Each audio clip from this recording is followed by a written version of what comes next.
from Long Beach, California, just down the street from our Virgin Orbit manufacturing plant. My name is Allison Packard. I'm your host for this evening. I'm joined in the studio tonight with my Virgin Orbit co-hosts and rocket scientists, Alex and Keith. Good evening. My name is Alex Poveda. I am the lead mission design engineer here at Virgin Orbit.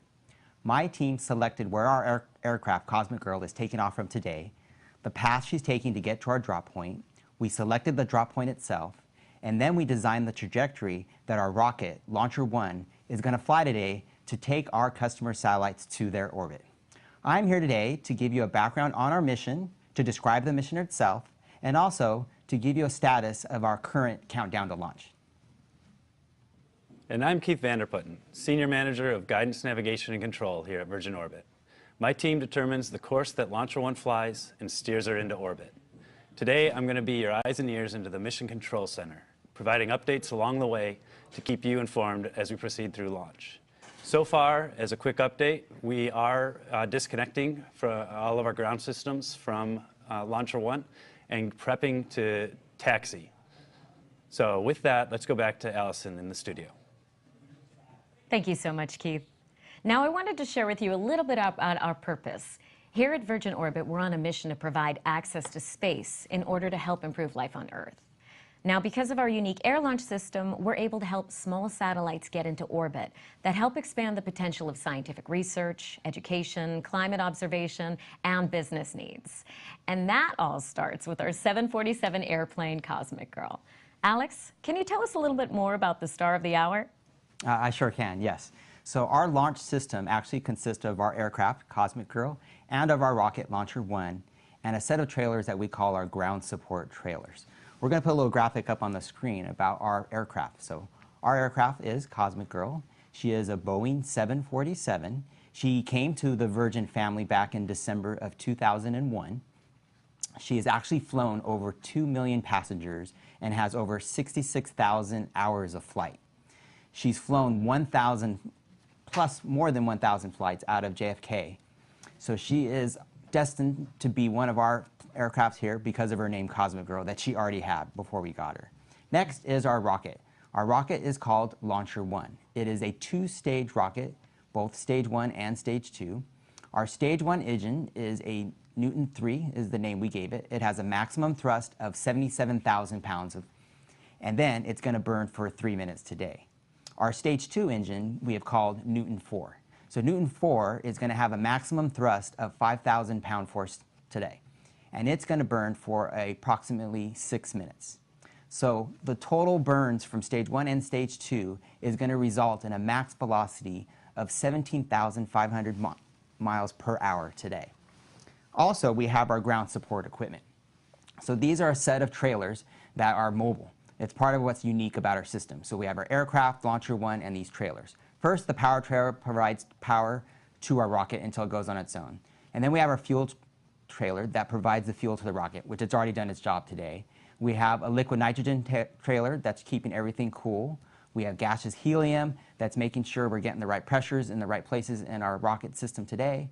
We have the gas that's providing the various gases that our rocket needs for launch today. We also have gaseous nitrogen that's providing pressures in our rocket today. And then, of course, we have our liquid oxygen. We also have conditioning, which is making sure that our flight computer and other electronics on the rocket are staying at the right temperature. It can get pretty hot in Mojave, and it can also get pretty cold. And then finally, we have our interface trailer, which helps facilitate all of our ground support equipment connecting to our rocket. Now, as Keith just mentioned, we're unhooking all of that because we're getting really close to taking off today. So we're going to show you some shots of the area and some video and little pictures and some videos. So we'll be right back with some more.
Hey everyone, and welcome back. Alex, can you tell us a little bit about why we're launching at night this time? Sure, yes. So we're actually launching at night this time to practice. We're practicing this for our next flight. So this particular one, there's no requirement that's requiring us to do it at night, but on our next flight, our customer has a requirement. They call it local time of ascending node. So the satellite is going to pass the equator as it's going in its orbit, and they want it to happen at the same time of day every time it passes it. And so in order to do that, we have to launch at a very specific time. So for the time that they want that to happen, it means we have to launch at midnight for where we're launching from. Amazing. And we'll be carrying 7 payloads into orbit tonight. Can you, for those that may not be initiated, define what a payload actually is? Yeah, you might hear us a lot tonight say payload, and so what we're referring to is our customer satellites. So a lot of the engineers will refer to that as payload. So you'll hear that quite often tonight. Yes. Great. And is there anything you're most excited to see this evening? Well, I do want to state a little bit something about what we're doing with the satellites, is that we're taking them to a 500 by 500 kilometer orbit at a 45-degree inclination. So this is going to be probably only the second time that a launch vehicle has taken a payload to a 45-degree inclination from the West Coast, because it's normally very difficult to get around the land masses. But since we're able to fly out, we're able to do that type of trajectory and just do a turn, we call it a dog leg, later on. So that's something I'm excited to see us do again for the second time, and again, just getting that customer payload to their orbit. Very exciting. And I believe we have some footage from Mojave. Would you like to see? Sure, let's show that. Okay, we'll be right back.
Welcome back. Coming up next, we have an interview with one of our Virgin Orbit customers. Please welcome Lieutenant Colonel Belts of the United States Space Force. Danielle, please take it away. Thanks so much.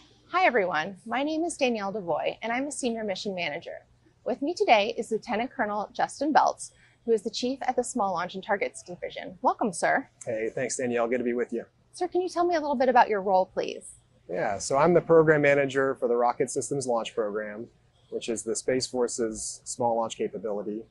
And I lead about 85 folks of the Small Launch and Targets Division. We're part of Space Systems Command, which is one of the 3 basic building blocks of the Space Force called Field Commands. And our team is located at Kirtland Air Force Base in Albuquerque, New Mexico, and Hill Air Force Base just outside Salt Lake City, Utah. And our role is to put missions on orbit for the Space Force. Wonderful. Can you please tell me a little bit about how your team at RSLP and STP work together? We work very closely with the Space Test Program to design missions and then find the best launch solution. So the Space Test Program runs a forum called the Space Experiments Review Board, or SERB, And that forum brings a whole bunch of stakeholders within the Department of Defense together to pitch ideas for new experiments. And that forum decides which ones will get funded. As those experiments are kind of being built out, the Space Test Program packages them into individual launches, and then we work with them to find the right launch solution. It's cool. So how do you and STP decide which missions you're going to package together? Yeah, so really it's a function of which missions are ready at a given time. We tend to structure our missions about 1.5 to 2 years before flight. And so really it's a function of which payloads are going to need a launch about 18 to 24 months down the road. Great. So how does using an air launch system such as Launcher One help you and the Space Force meet your goals? Thanks. Yeah, so Space Systems Command is very focused on delivering resilient and sustainable capabilities for the joint warfighter, and launch is a really big part of that. We are seeing a really good variety of systems come out of industry. There's new options in fixed site, flexible site, and air launch solutions like Launcher One, and it gives us a tremendous amount of flexibility and resiliency. The Space Force doesn't really have a preference from among those three options, but we're really excited to see Virgin Orbit expand its capability to launch from new sites beyond Mojave. The motto for Virgin Orbit is opening space for good. Are there any aspects of the S-28 mission that you think really embrace that? Yeah, so we are really excited about the things that industry is bringing to the table. And in large part, that's about capability, but it takes really good company culture to drive those capabilities forward. And so Virgin Orbit's motto is a good example of that. In terms of the individual payloads, so all 7 of the payloads on this mission are important to us, but I think the Slingshot 1 payload that we'll be flying is a great example. So it's a partnership between the government, the Aerospace Corporation, and industry. It's a larger 12U CubeSat, and it uses a kind of a plug-and-play standard interface to have a number of experiments on the same CubeSat. And it's advancing technologies from artificial intelligence to cybersecurity, really just across the board shows what we can do when we're all working together. It's great. And 12U is one of the biggest satellites that we've launched yet on Launcher One. Yeah, so another great payload on this mission is the Nachos 2 payload, and it's studying gases in the atmosphere to look at phenomena ranging from volcanic eruptions to climate change. So it's really interesting. So, sir, how do you see the partnership between Virgin Orbit National Systems, and the United States Space Force going forward in the future? Yeah, so we are excited to be launching with Virgin Orbit today. Virgin Orbit National Systems is one of our 11 providers on our small launch contracts. And they really won the first competition that we ran on our OSB-4 contract, which was deliberately set up to bring in a whole crop of innovative new launch providers. And today's launch will be the first in a series of 3 launches. So we look forward to successfully completing all 3 of those. Beyond that, we tend to compete our launches one at a time, and I expect Virgin Orbit will continue to be a strong competitor for those launches. We're definitely planning on it, sir. Well, thank you so much for your time, Lieutenant Colonel Belts. We're really happy to have you here. My pleasure. Thanks, Danielle. And back to you in the studio. Thank you so much. Stay tuned for more customer interviews coming up, but in the meantime, we polled our audience on Instagram and Twitter and asked what questions you had about our rocket launch. We're going to hear a few of those questions now. Alex, do you think you'd like to take a stab at the first question? Sure, yeah, let's do it. Okay, great. Our first question is coming from Cooper in Los Angeles, California. Why do we need more satellites? Why can't we just use the ones we already have? Hey, Cooper. So we want to put more satellites in space to make life better here on Earth. So newer, more advanced satellites could do things like maybe track a wildfire live, track the weather, track climate change, or provide faster internet, better communication. The new idea now is to send up cheaper, more advanced, smaller satellites into a low Earth orbit. They actually won't stay in that orbit very long. They'll enter in a few years, and then we can replace them as needed. But it's almost like, you know, keeping a cell phone for 10 or 15 years or getting a new cell phone like every 2 years. Amazing. I think I need a new cell phone. Well, thanks, Alex. Let's hear another question from our audience. And this time, let's have that answered by a special guest. My name is Rai. How does a big rocket fit on a plane? Hi, Rai. That's a good observation. Rockets don't usually fit on the aeroplanes we fly on. We had to do a lot of work on our Cosmic Girl aeroplane. We installed an underwing pylon so the rocket doesn't travel inside the plane but on the outside below its wing. And we give the rocket a ride to the sky. Then we release it, and then it turns its engine on, and then it flies to space at 17,500 miles an hour.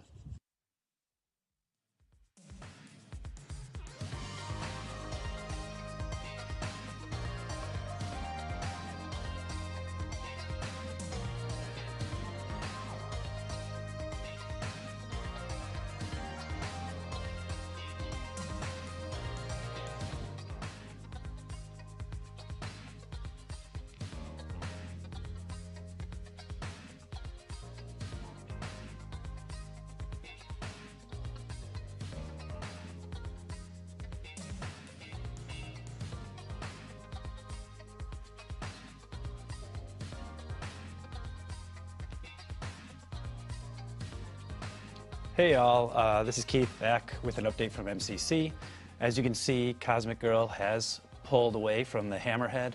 The Hammerhead's the name of the area that we stage all of our trailers and do all of our loading at. She is getting prepped and engines are starting to be turned on at this point. So we're getting real close to takeoff. That's it for now.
Expected warning on S1 locks, fuel DP.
Wow, everyone, this is super exciting. So obviously, as you can see, Cosmic Girl is going out to the runway, and she should be taking off very soon. When we had that backside view, you could see her checking all the flaps. You can see her checking the tail flaps, so that was super cool. So we're gonna both watch and listen as she makes her way out.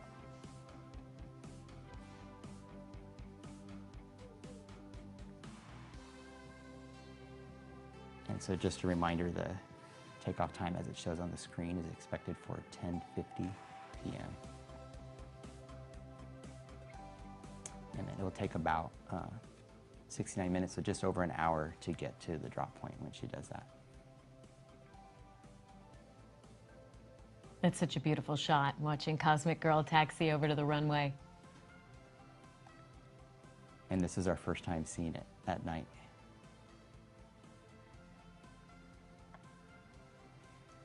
So just to tell you a little bit about what's going to happen once she is up in the air, there's a couple of things that I'm going to want you to listen for.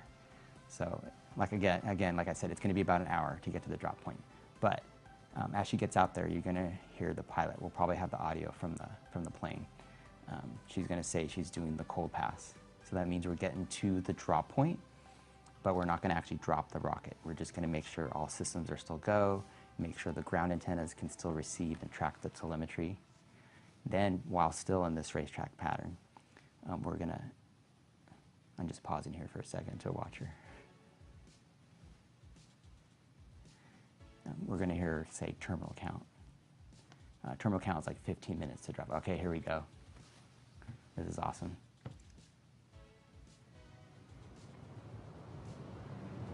Wow.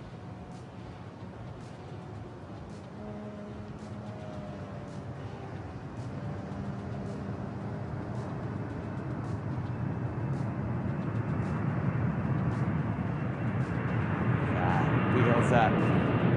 So Cosmic Girl is taking off. We are on our way. All right. Wow. Excellent. Awesome. Okay, so as I was saying, so it's about an hour to get to the drop point. And when she's out in that drop point, we're going to want to listen for what we call terminal count. That means we're 15 minutes, approximately 15 minutes away from dropping the rocket. That's where we're getting the stage 1 engine ready to start, going through a sequence of events to get that ready. And then you're going to hear a call from the crew for drop ready. And then drop ready mode lasts the maximum 90 seconds. So within those 90 seconds, we're going to drop the rocket and we'll hear release, release, release. So our plan is to have the audio from the aircraft on at that time so that we could hear that from the pilot.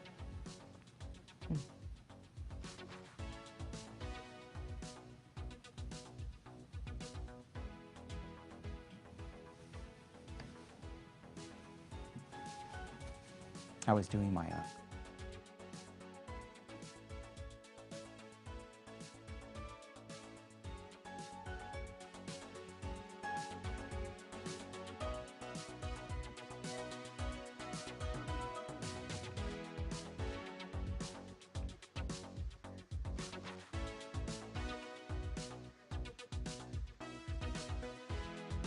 Operator, CU control room, health checks for terminal counter set, LCC evaluation weekend ones, cosmic girls over water.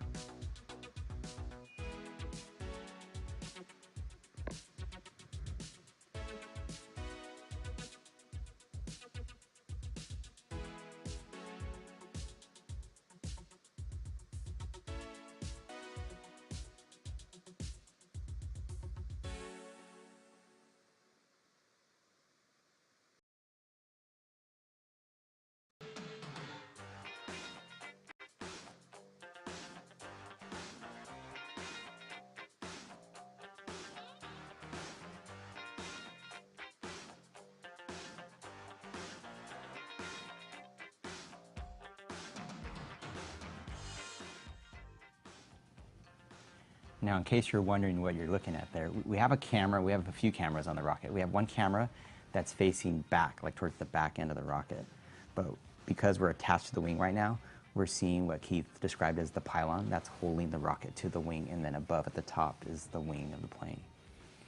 We will on and on have the mission control audio on, so you might have heard them already talking about terminal count, although it'll be some time before we get there. But what a great shot. I'm happy to see that.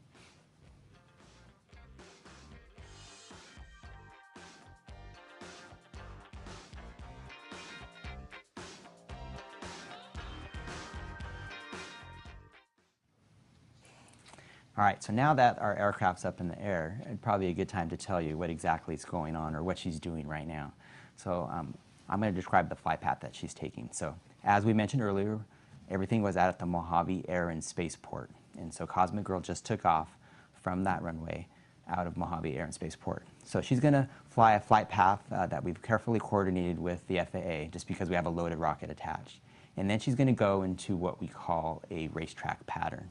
So in that racetrack pattern, she's going to first start off by going to the cold pass. That's where I mentioned we pass the drop point and just check everything out without dropping the rocket. But then we'll go to that drop point again, and it's called the hot pass. And that's where we'll actually drop Launcher 1.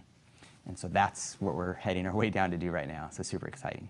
Before we do that last turn on the last pass, we'll go in the terminal count, so you'll hear that, so listen for that, and then we'll go to the drop ready.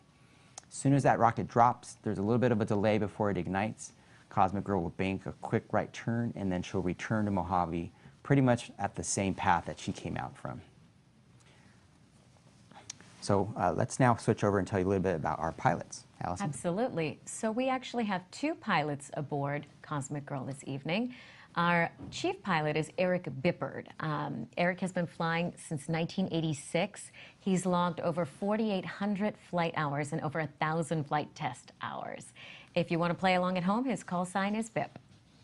And in the second seat, we have Matthew Stannard, who is the Royal Air Force test pilot on loan to us this evening. He's been flying since 2006, has over 3,000 flight hours and over 200 flight test hours. His title is Flight Lieutenant.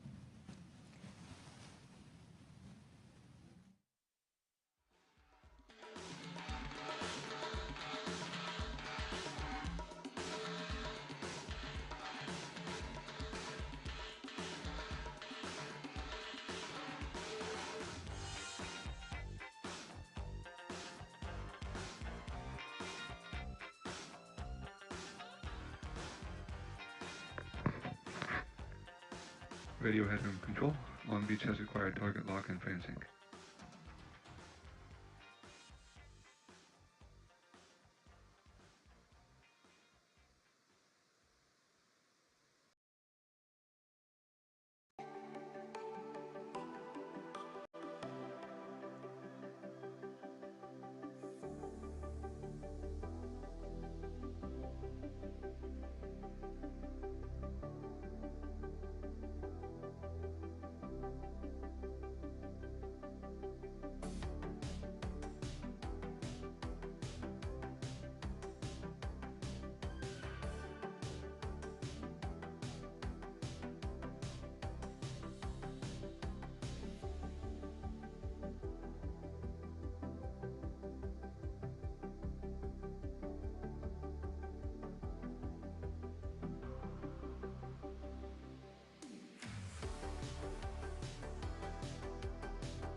My name is Bodie, and I was just wondering, how high does your rocket ship go?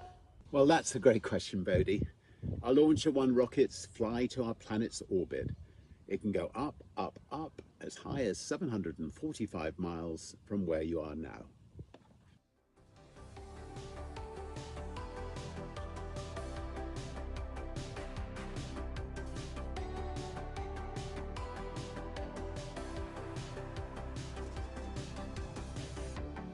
Shut on control, step it on further.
Next up, let's hear about some of the satellite payloads we'll be delivering tonight.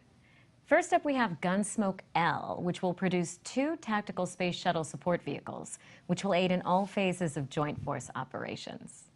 Second, we have Modular ISR Satellite, a program intended to demonstrate responsive multi-mission CubeSat capabilities. The MIRSB CubeSats are the second in a series of missions to demonstrate various capabilities and mission effectiveness. And third, we have Slingshot 1, which is a program developed by the Aerospace Corporation to use a commercial 12U CubeSat as a demonstration platform for the use of new modular technologies to speed up system development, allowing for faster information. Now, we'll get back to some of the more payloads in a minute, but let's dive back into what inquiring minds want to know. Our next audience question is from Haley in Pacoima, California. My name is Haley.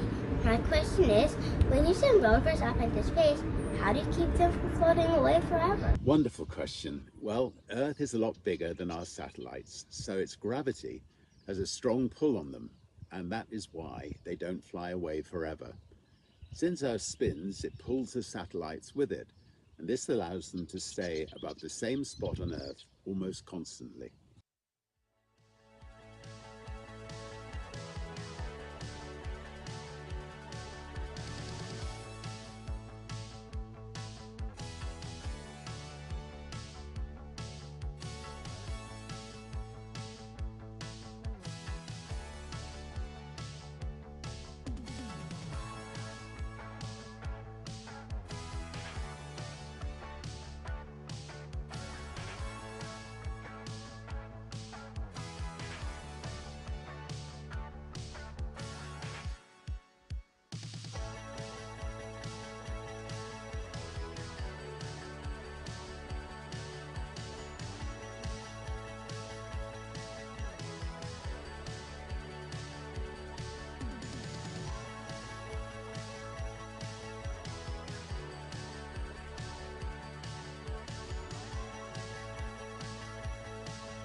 Hey all, I'm back with a quick update from the MCC. We are currently reviewing all the data from Launcher 1, and the operators are judging it and assessing for stepping into terminal count. So that's going to be going on for a little while now while we proceed and approach that gate. So with that, let's take a look at some of the data the operators are reviewing by taking a look at our data GUI. So as you see across the top, we do have the Launcher 1 vehicle. We have stage 1 on the left and stage 2 on the right. All the tanks are fully fueled and loaded up as we expect for being in flight. What you see next is our Newton 3 aux pump temperature. It's really important that we chill this down before flight to actually get it matching the liquid oxygen temperatures that are going to be flowing through it. So that all happens when we're in terminal count. So you're going to see that it is still sitting really high up at like Mojave temperatures. But once we start terminal count, it'll start being chilled down and getting into range. Next, you see the stage 1 propellant temperatures and pressures of the tanks. Those are reading as we expect for this part of the captive carry profile. Similarly, we have the interstage temperature reading within expectations, and the separation bottle for separating the two stages, pressurized as we expect for when that kind of separates the two, pushes them apart. Stage 2 is reading within bounds as well for temperatures and pressures. And then the payload is still sitting in a very comfortable temperature to keep all of the sensitive and satellites set. Our bus voltages are reading within bounds as expected, and Cosmic Girl is up at that 30,000 feet flight level, cruising along. The pallets are pressurized or loaded still, and the pylon is properly pressurized, holding Launcher 1 attached as expected. So with that, we will take a quick break.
Hello, Sadie and Cora.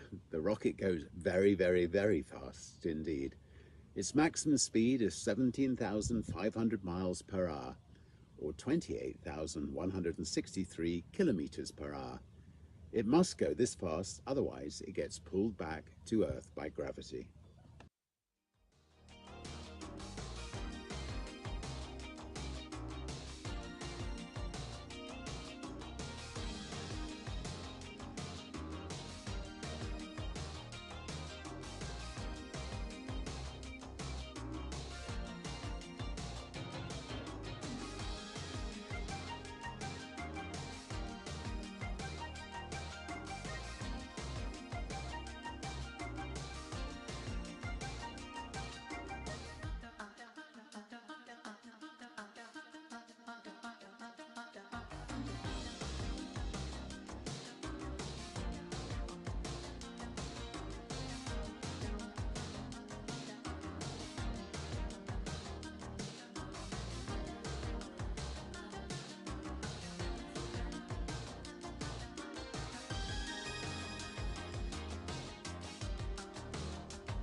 Operator, CEO, controller, commit to terminal account LCC gate is set.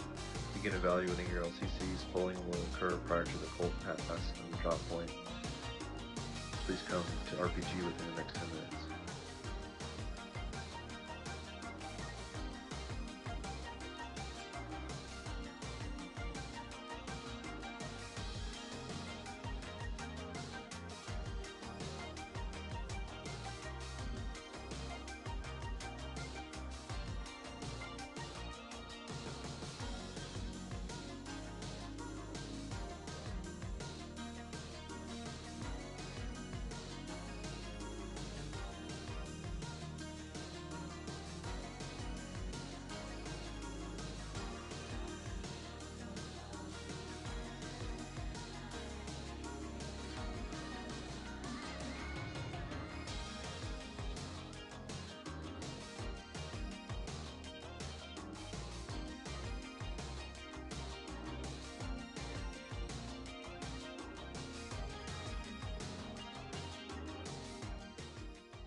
Welcome back.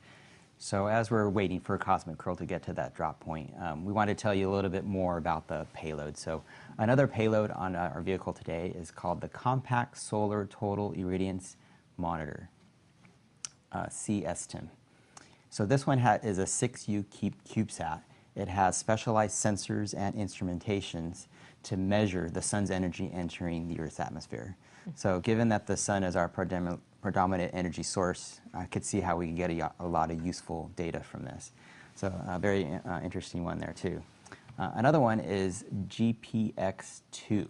So this is a technology demonstration of differential GPS. So differential GPS uses both GPS satellites and ground station satellites on the ground. And it's set up to like significantly increase the accuracy of the GPS. I did wanted to add a little bit too, and you might have heard a little bit when Lieutenant Colonel was talking, but this mission is also known as STP-S28A, STB being the Space Test Program. And it was awarded to Virgin Orbit via a subsidiary, Virgin Orbit National Systems. They actually won a contract with the U.S. Space Force on their Rocket System Launch Program, or RSLP, which is part of the OSP-4 contract. So I just wanted to add that. I know the Lieutenant Colonel had mentioned it earlier, but I wanted to mention it again. Thanks, Alex. Now, in addition to our 2 pilots, we also have 2 additional flight crew aboard the plane. Do you want to tell us a little bit more about their roles? Yes, so we do have 2 launch engineers traveling on the plane. They're on consoles with their computers and checking the status of the rocket. So Sarah Barnes and Dale Alexander. And so they're flying there with the 2 pilots. Amazing. And it's going to be very different. Is there one certain aspect that you are most excited to see tonight? Again, just those satellites getting to orbit. But right now, you know, we're looking for getting to the drop point.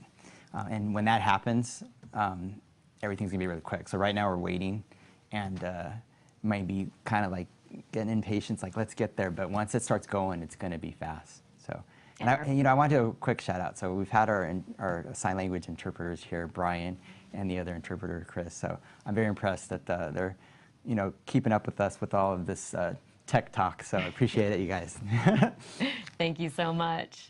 Great. Well, we'll be right back. Thank you.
LCC and control room. MCC is go for terminal count.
All right, so welcome back.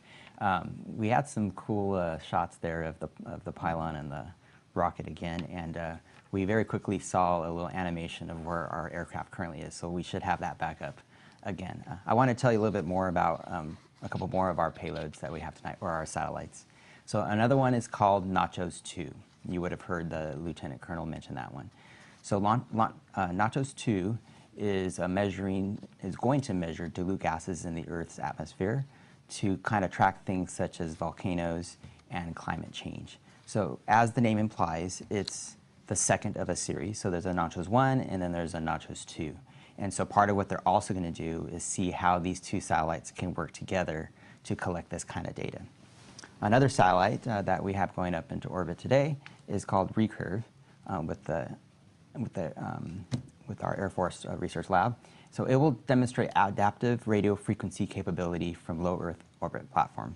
So basically using RF antennas to talk to the satellite from the ground. So some good tests and experiment that we can do there. Now our current flight today is actually very similar to our last flight, Flight 4, that we called Above the Clouds. It was also a 500 by 500 kilometer orbit to a 45-degree inclination, as I had mentioned earlier. So let's go ahead and check out this video with a little bit recap of that flight.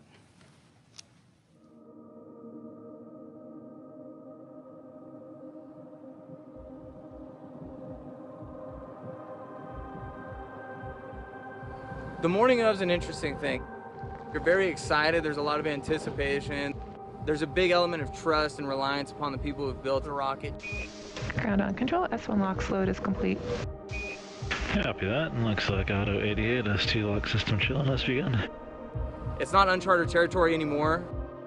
We know what we're doing, we've done this before, we're getting confident, we feel good. Your imagination kind of stops, you go into muscle memory, and then you deliver. LD comms check the plane, Honeywell. Good morning, you ready to launch a rocket today? Ready to launch a rocket today. I got the update from Chase. They're in the racetrack. Clouds are from 30,000 feet up to 34,000 feet, all through the racetrack. It's a solid cloud deck. Orbit base, LE1, are you going for takeoff? Orbit base, LE1, clouds and girls, airborne. Copy, airborne.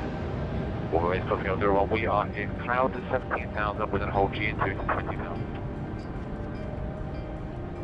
Be aware there are multiple layers of clouds out here. We're in the clear at the moment. I expect to go back into it in the racetrack. 5, 4, 3, 2, 1. Terminal count initiated. Cosmic L, accelerated. Orbit base, LE2, rocket is on internal power. Vehicles in drop ready mode. Copy, drop ready. Release, release, release.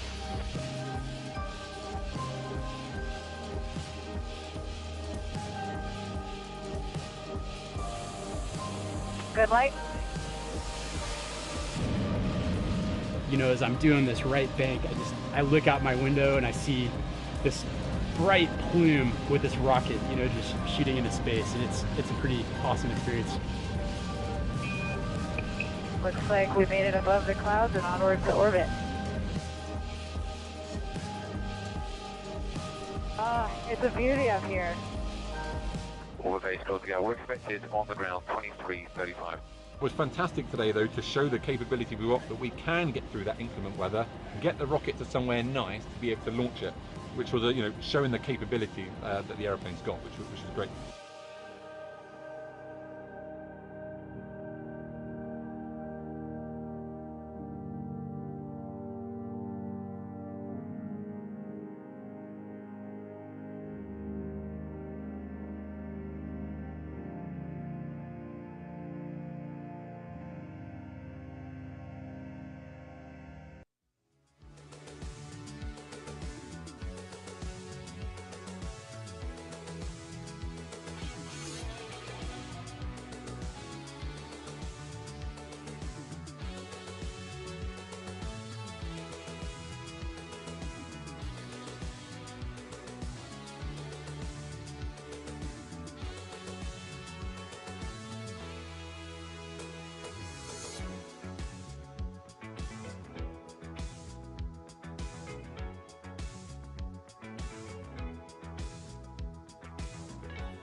Hey all, welcome back. I do have some updates from the MCC and Cosmic Girl. Cosmic Girl is reporting that everything is nominal as expected, and the MCC has worked through its terminal count checks and verifications to make sure that we are good to step into that operation. That should be coming up at about 17 minutes to drop. That will step into terminal count.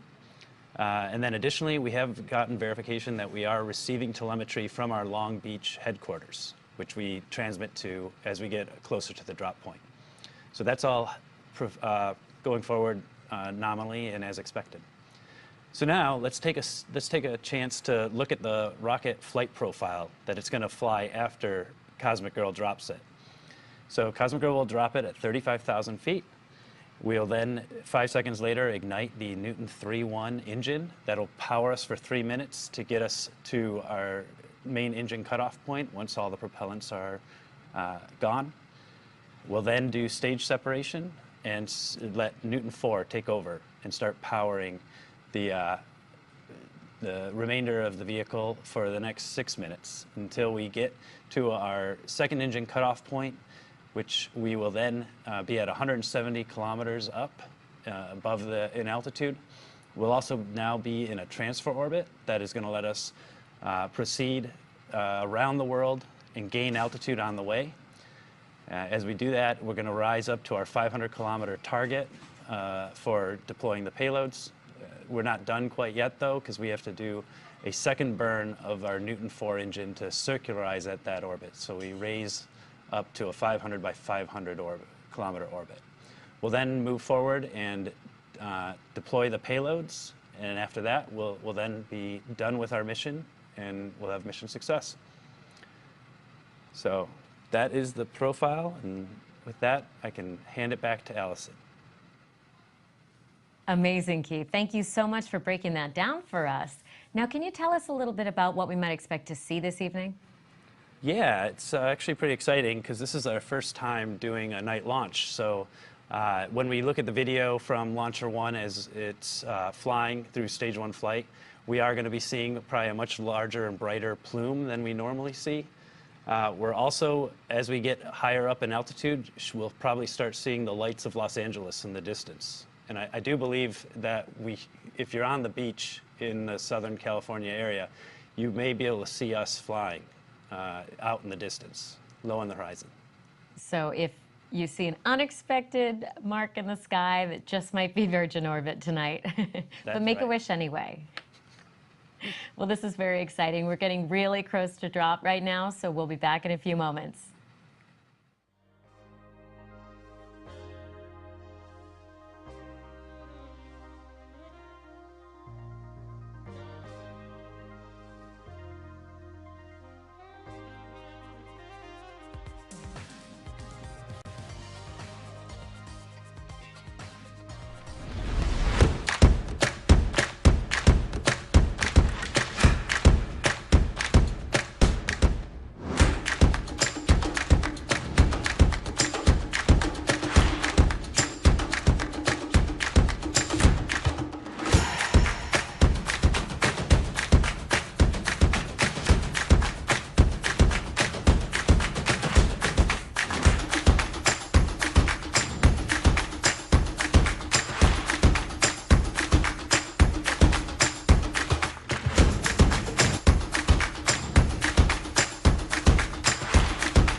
Welcome back, everybody. Now, you may be wondering why we've named our missions Straight Up. Well, that's because here at Virgin, we name each of our missions after a hit album from Virgin Records. Our first commercial launch was Tubular Bells, named after Mike Oldfield's 1973 debut album, which was also the very first release on Virgin Records. And then our second commercial release was Above the Clouds, which was named after the 1998 Gangstar album. Now, this time, we are paying homage to American singer Paula Abdul and her breakthrough hit, Straight Up, from her album, Forever Your Girl. Yes, all right. Hey, baby. Okay, all right. I promise no karaoke in the studio, but after the live stream, it's go time. Now, last week was the 34th year anniversary of the album's release. Paula, we are huge fans over here at Virgin Orbit. Thank you so much for inspiring this mission. And now for a surprise video from the legend herself. I cannot believe that the day is finally here.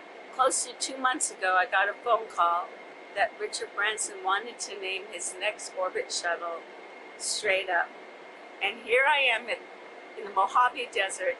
I got to see the Straight Up shuttle that's going to be dropped tomorrow night. It's the first ever evening flight, and it's going to be, if you're by the ocean, between 10:45 to 11:45, you will probably see it. I can't believe it. It's called Straight Up, Straight Up, Straight Up. Oh my God, I'm freaking right now, and I'm here just seeing all these geniuses do what they do best, and my hat goes off to them.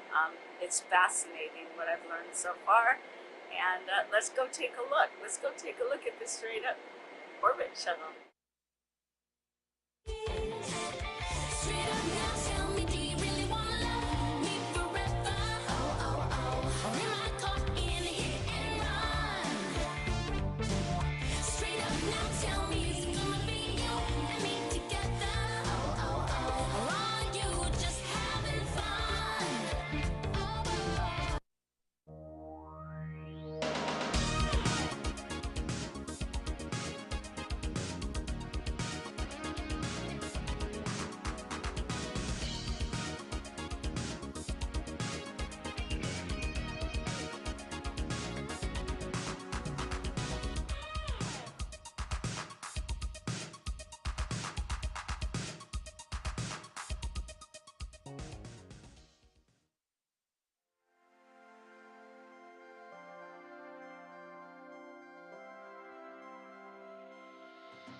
Base tracking, no issues.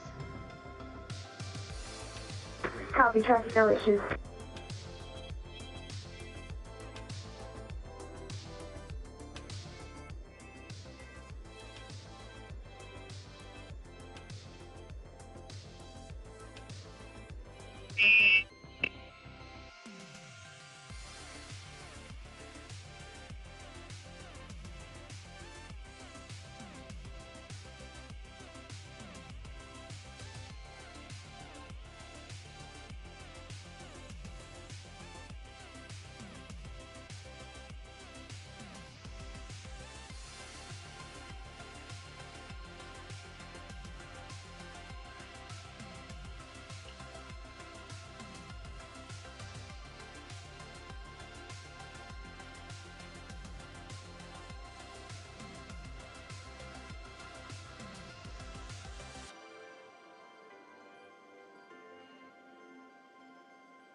Hey all, quick update from MCC. We have started our terminal count procedures. These are basically what we run to cool down the engines and prep them for actual launch. So everything's moving forward, and we're proceeding nominally and as expected. So with that, we'll go back to video.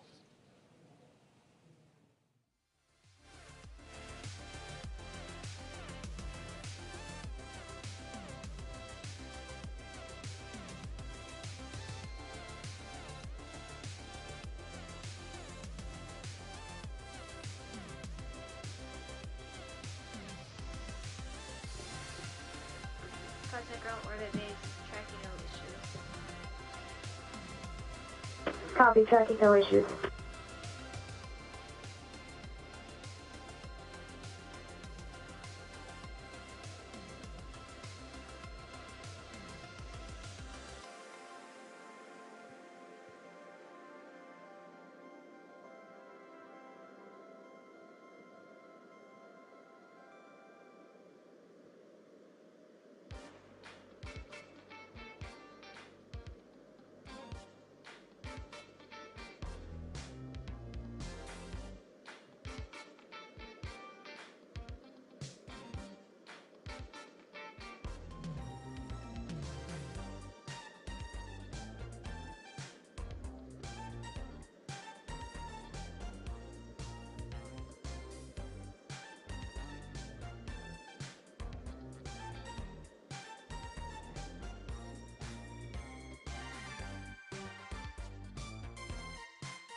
Hi, I'm Owen.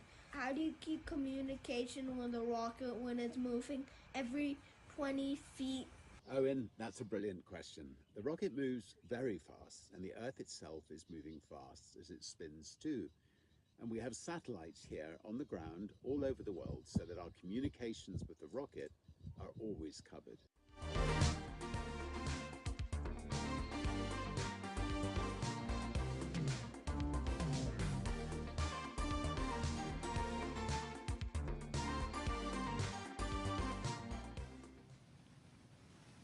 Okay, so a lot of exciting things have been going on in the last few minutes. So you kind of tell from that graphic that it's in that racetrack pattern.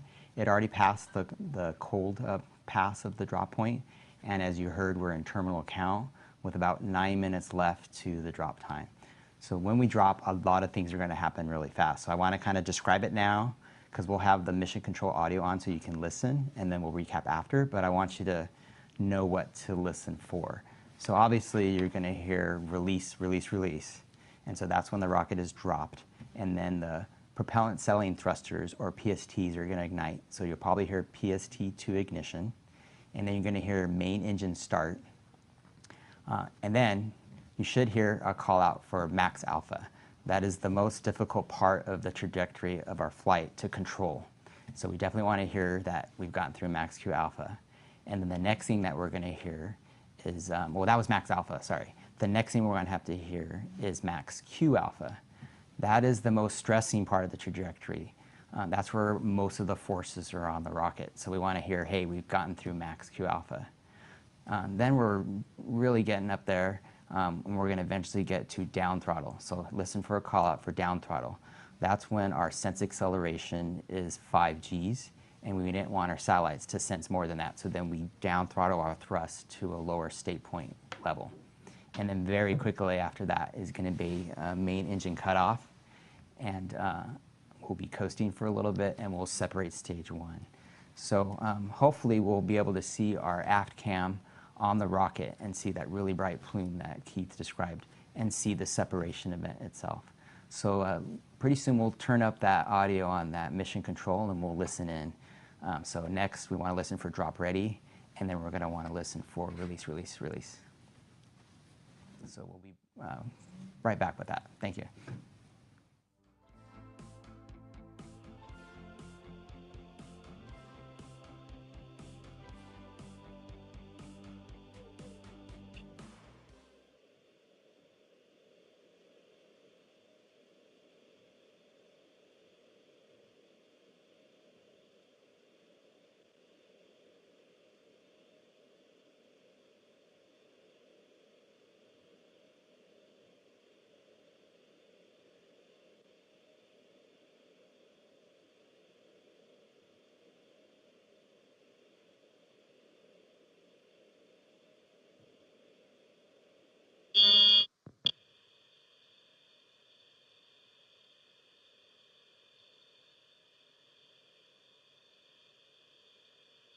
Cosmic Girl orbit base tracking no issues.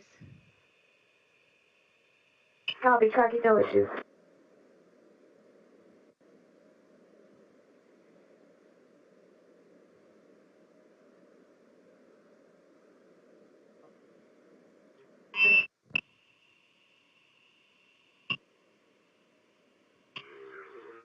Orbit base, Cosmic Girls rolling out, inbound turn hot pass. Base copies, inbound hot pass.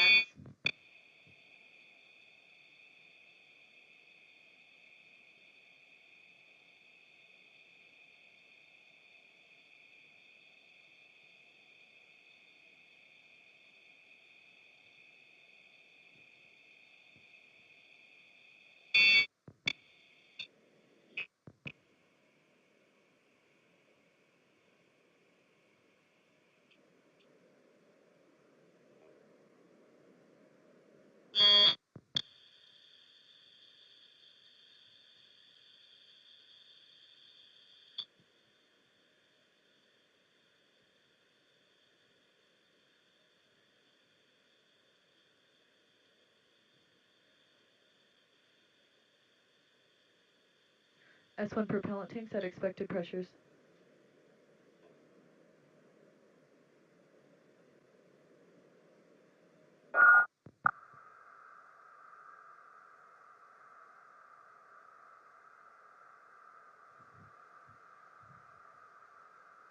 Cosmic Girl orbit base, the S1 tanks are at expected pressures.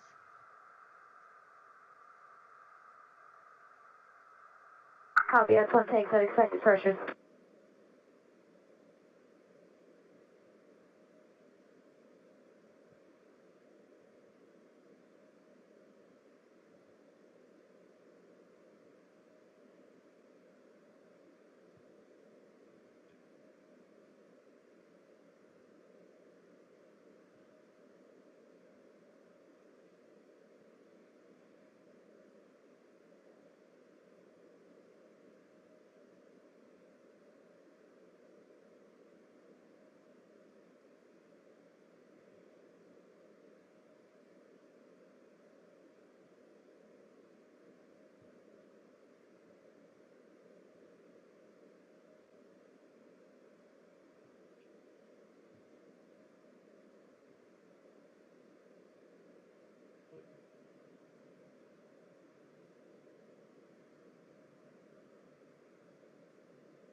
For base accelerating.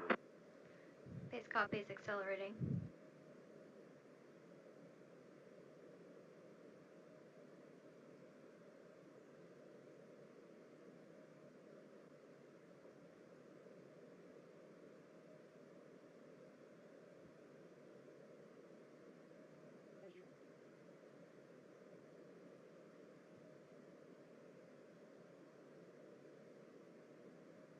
Battery power is enabled.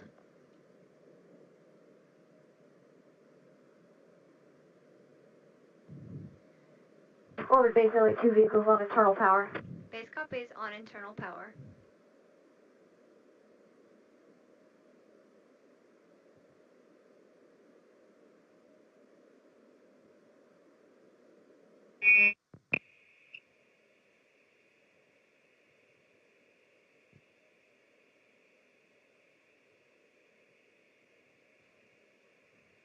Orbit base, LE2, aircraft S-band and AFSS confirmed go. Base copies confirm go.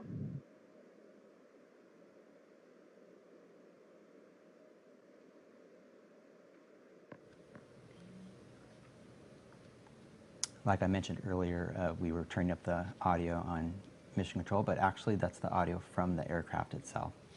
So you've been hearing the voices of Sarah Barnes and Dale Alexander. And I've heard the pilot. Engine chill nominal. So let's listen in.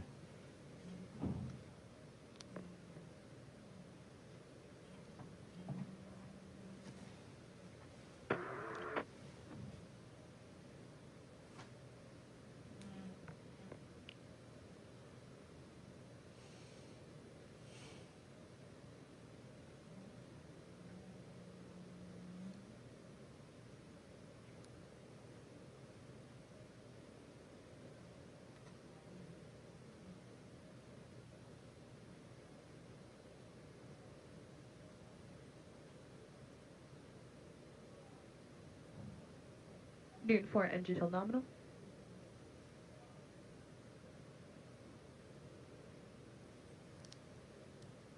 So every time you hear nominal, that's good. That's as expected, which is awesome.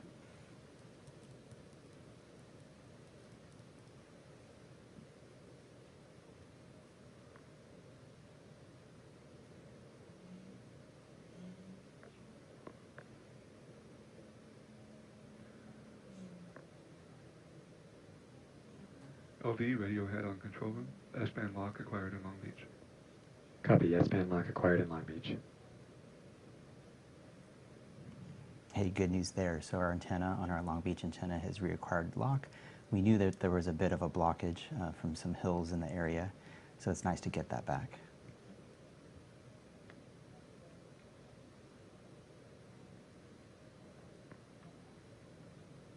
Having that telemetry is what allows us to get this video, for example, the one right here showing them. Or base vehicle is in drop ready mode. Base Oh, copy, excellent. vehicle Drop ready mode. So we're dropping in like 90 seconds max. Let's listen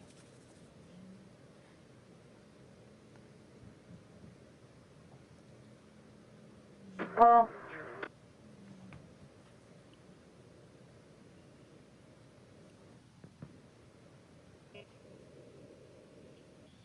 guard warning.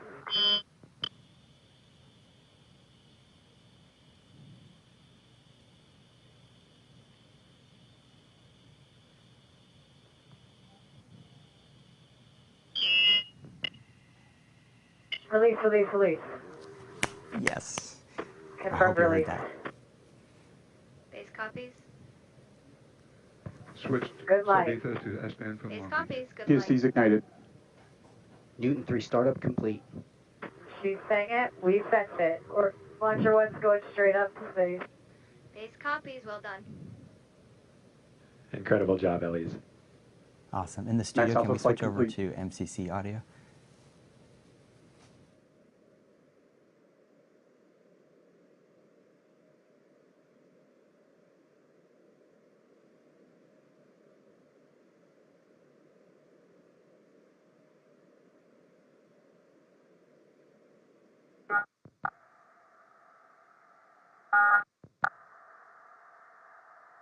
Stage 1 burn nominal.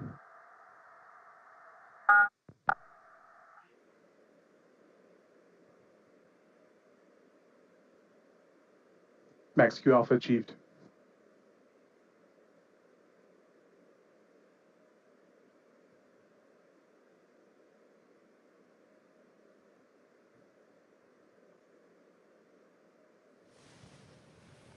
All right, so we kind of switched between the plane audio and then the mission control, but I heard the call out for Max Q Alpha. So that is a huge milestone during stage 1. I also heard a call out for propulsion being nominal. So that is fantastic, and what I can see on the video looks great. Stage 1 PU nominal, halfway through burn. Okay, so I just heard halfway through burn and still continuing nominal, so that's all as expected. This is fantastic.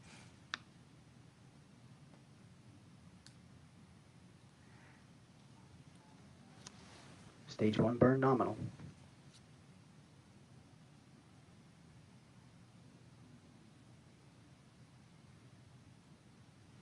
So what we're waiting to hear next is going to be down throttle. Stage 1 trajectory nominal. And main engine cutoff. And now that was a call out from our guidance navigation and control engineer that GNC was nominal as well. So nominal propulsion, nominal guidance navigation and control.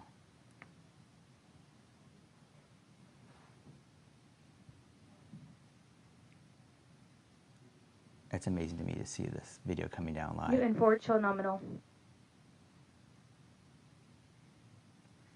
That was a call out that stage 2 chill is nominal because that will ignite as soon as, well, closely after stage 1 burns out. If you recall, I said stage 1 will burn for approximately 3 minutes, and we're currently on a 2-minute and 30-second count. Stage 1 throttle down commanded. Okay, so there was down throttle. S-band lock for Baja to Young, data confirmed. And we're definitely getting higher in the sky. Newton 3 that's where shutdown confirmed. Engine shutdown Stage confirmed. set break wire Excellent. is broken. Okay, stage 1 has separated. Newton 4 Because startup complete. Okay, so that was a call out that Newton 4, stage 2 has ignited. Fantastic. Switch to S-band from Baja. So now what you just heard is our antenna that's in Baja, California, is now what's picking up the telemetry data. Long Beach also can still see it, but Baja is going to be the one that sees it longer, so they switched over to it. Fairing break wire is broken. Okay, I was about to say we're listening for fairing SEP, and there goes the fairing. So as expected. This is excellent. This is awesome.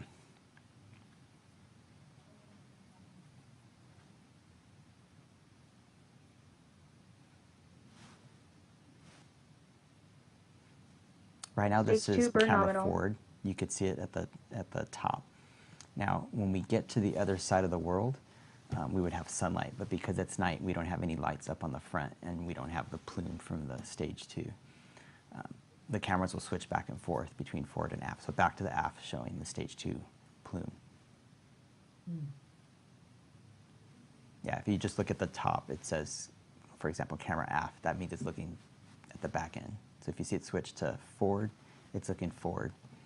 It's just very dark right now, so we won't see much on that one until later. Stage 2 trajectory nominal. Excellent. Stage 2 trajectory as expected, nominal. So this burn, so the timer there is from drop. So this burn ends approximately 6 minutes after drop, which would officially put us in our transfer orbit. You'll hear a call out for second engine cutoff, number 1.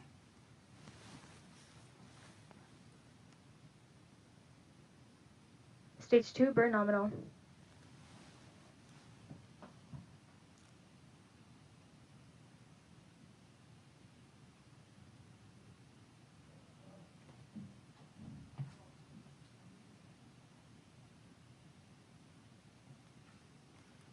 Yeah, take a look on the left-hand side there. We have rocket, we have speed. We've got altitude going up, up, and up. 569,000 feet.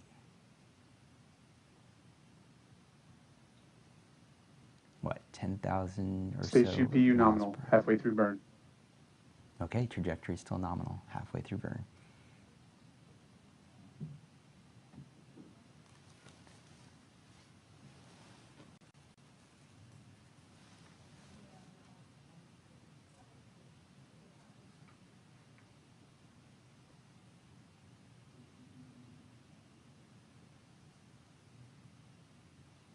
So when it gets to second engine cutoff number 1 right now, we're going to be in an orbit that is 177 kilometers by 510 kilometers. It's our transfer orbit.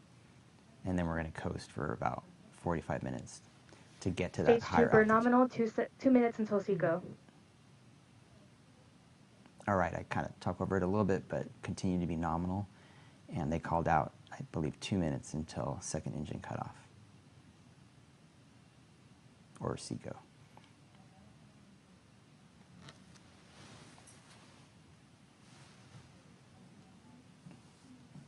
Like, I'm so excited right now that I can't even believe it's 12 a.m. I don't even feel a peep of being tired.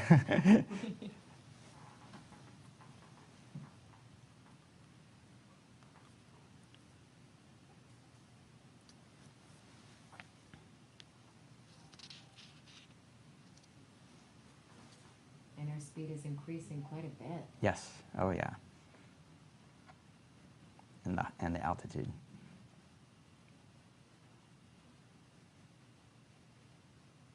What max speed will the rocket go to? So for the end of stage 2, 17,500 miles per hour. So currently at 14,000 miles per hour. 1 minute to SECO.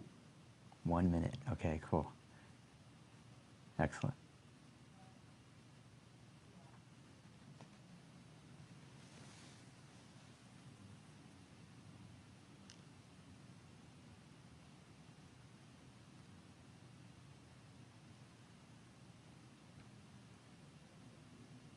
Now, when 30 seconds to SECO.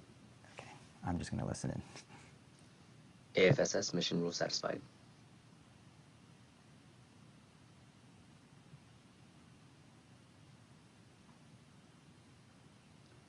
Hotline to LD on control.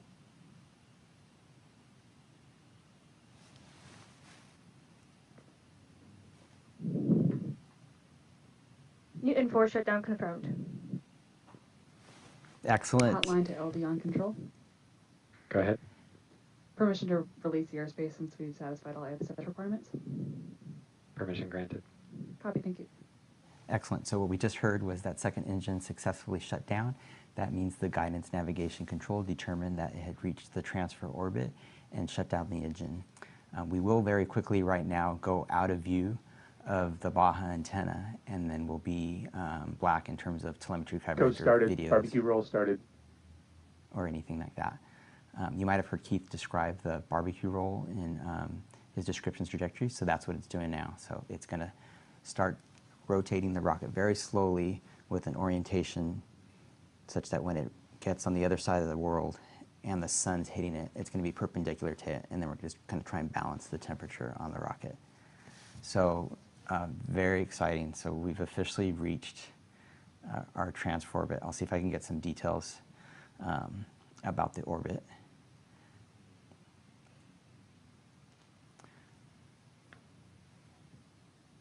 So I think with that, we'll just confirm some of the data, and we'll come right back.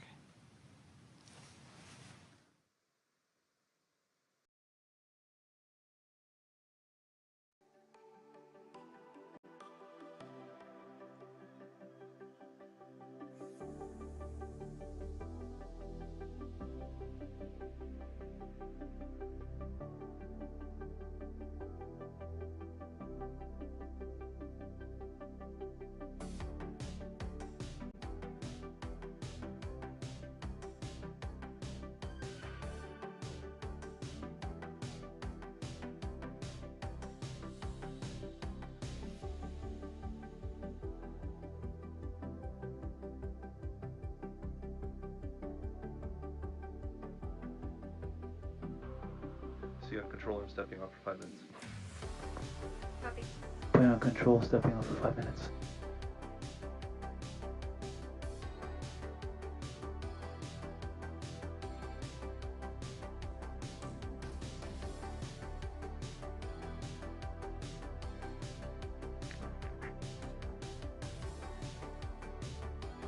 Expected velocity of S-band signal from Baja.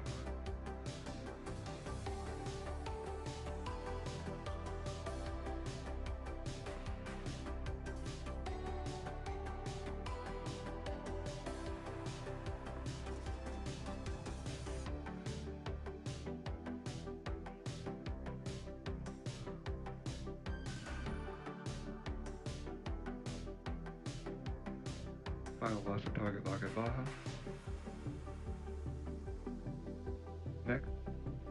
Next expected target acquisition at Heart of Eastdock.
Thank you so much, Alex, for that play-by-play. Now, here at Virgin Orbit, our first mantra is do no harm, which is why our recycled and repurposed 747 Cosmic Girl prevents the need to build out new launch pads, and instead we can launch from any runway at any time.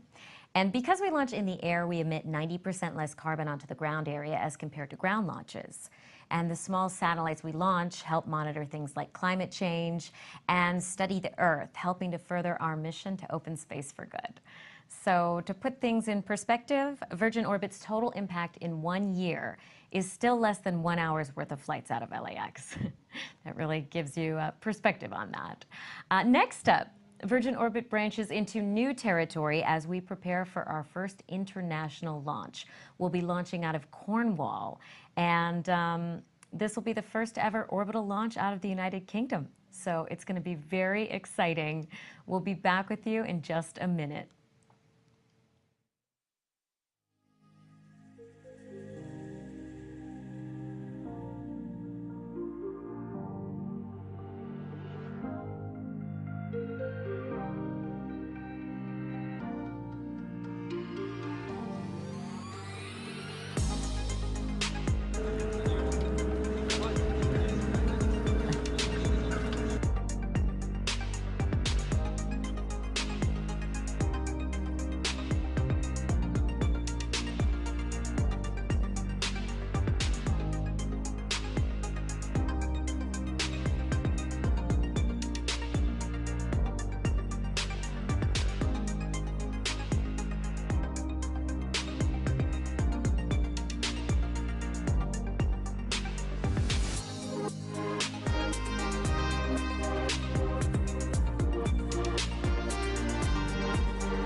Thank you so much for joining us on today's live stream. Please make sure to follow Virgin Orbit on social media for continuous updates on our successful satellite deployments this evening. We're at Virgin Orbit on Twitter and at virgin.orbit on Instagram. Excellent. So just one other note, we officially made it to our transfer orbit, but we're not done yet. So we actually have to get to the target orbit to deploy our customer satellite.